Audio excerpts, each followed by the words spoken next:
द्वारिका कल्पना है या वास्तविकता? क्या वास्तव में भगवान श्री कृष्ण की नगरी द्वारिका समुद्र में डूब गई थी? द्वारिका क्या केवल हमारे धार्मिक ग्रंथों तक ही सीमित है या फिर ये हमारे इतिहास का एक गौरवशाली अध्याय है? ये धरती और ये समुद्र न जाने अपने भीतर कितने रहस्यों को छुपाए हुए हैं। कुछ रहस्यों से पर्दा उठ चुका है, कुछ से उठ रहा है और कुछ से उठना बाकी है। इन्हीं रहस्यों में से एक है भगवान श्री कृष्ण की नगरी द्वारिका का रहस्य। द्वारिका का धार्मिक व ऐतिहासिक दोनों ही महत्व है। द्वारिका जुड़ी है हिंदू सनातन धर्म से और ये करोड़ों श्रद्धालुओं की आस्था का केंद्र है। वहीं इसकी ऐतिहासिकता संशय का विषय बनी रही है, लेकिन समय के साथ साथ समुद्र की लहरों के भीतर से ऐसे ऐसे प्रमाण सामने आते रहे जो द्वारिका के अस्तित्व व उसकी ऐतिहासिकता पर मोहर लगाने का काम करते रहे। गुजरात में स्थित द्वारिका हिंदुओं के 7 पवित्र स्थलों में से एक है तथा इसकी गिनती 4 धामों में की जाती है। धार्मिक मान्यताओं के अनुसार द्वारिका को भगवान श्री कृष्ण ने समुद्र देवता से भूमि लेकर बसाया था। द्वारिका का जिक्र स्कंद पुराण, विष्णु पुराण, महाभारत में मिलता है। माना जाता है कि गांधारी के श्राप के कारण द्वारिका समुद्र में समा गई। जो द्वारिका वर्तमान में स्थित है वह एक नवीन नगरी है। वास्तविक द्वारिका तो समुद्र में समा गई है।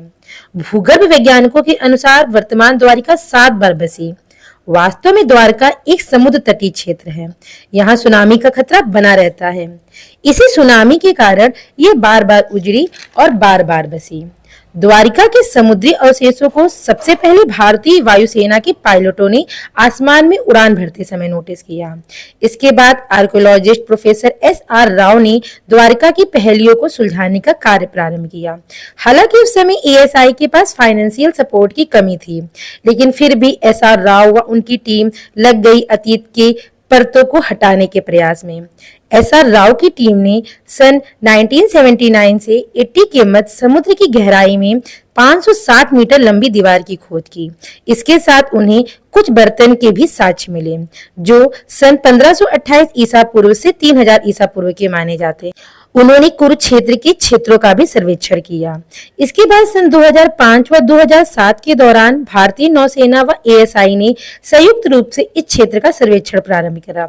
एएसआई के दिशा निर्देश पर गोताखोरों को समुद्र के भीतर अनेक पुरातात्विक अवशेष प्राप्त हुए, जिनमें उन्हें चूना पत्थर के खंड, कुछ कटे छटे पत्थर, लंगर, बर्तन आदि मिले। एएसआई ने इन अवशेषों की निष्पक्ष प्रामाणिकता के लिए इन्हें देश विदेश की पुरातात्विक प्रयोगशालाओं में भेजा और जो परिणाम सामने आए उन्होंने दुनिया भर के विद्वानों व इतिहास प्रेमियों को हैरान करके रख दिया।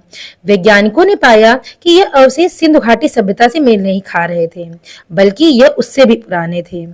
समुद्र में डूबे स्थल खंड के अवशेष किसी समृद्ध, वैभवशाली और विशाल नगर के अवशेष थे। समुद्र के भीतर मिले लंगरों से पता चलता है कि यह स्थल कोई बहुत ही महत्वपूर्ण बंदरगाह रहा होगा।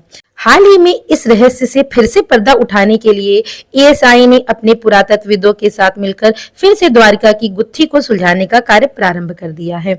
अगर ऐसी वीडियो अच्छी लगे तो प्लीज चैनल को लाइक करें, सब्सक्राइब करें। धन्यवाद।